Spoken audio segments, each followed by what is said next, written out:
Pour convertir un volume, les choses se compliquent un tout petit peu au niveau du tableau de conversion, car deux systèmes cohabitent dans le même tableau. Le système des litres et ses multiples. La construction de ce tableau a été largement décrite dans la vidéo sur les conversions d'unités. Vous pouvez aller voir si vous avez des difficultés.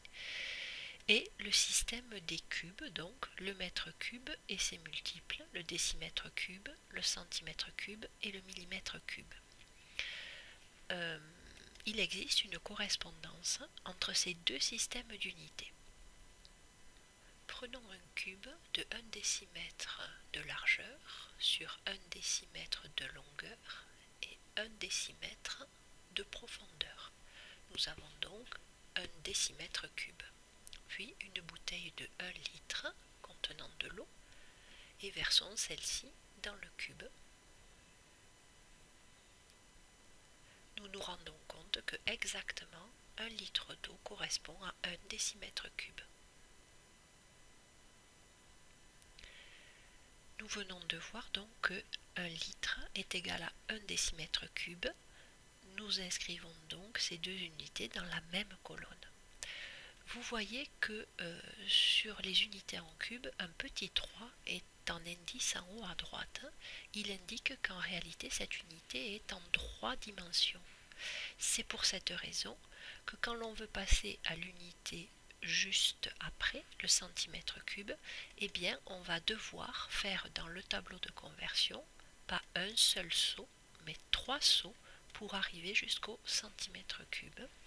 C'est ainsi qu'on se retrouve avec le centimètre cube et le millilitre dans la même colonne. Le même principe se retrouve pour l'unité juste supérieure, le mètre cube, 3 dimensions, donc 3 sauts pour aller jusqu'au mètre cube, qui va se retrouver dans la colonne du kilolitre. Deuxième étape, donc, savoir placer le nombre dans le tableau. Par exemple, si on doit convertir 0,0512 litres en centimètres cubes, premièrement, il faut repérer l'unité du nombre, le chiffre des unités et le placer dans la colonne correspondante avec la virgule à droite. Puis, on inscrit un chiffre par colonne. Si jamais on n'a pas de colonne suffisante, on en rajoute, puisque le tableau va jusqu'à l'infini.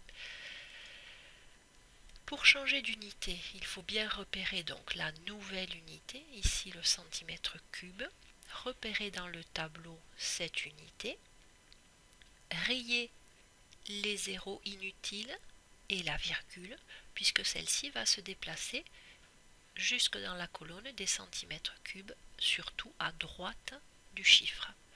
On obtient donc le résultat, à savoir que 0,0512 litres est égal à 57,2 cm3.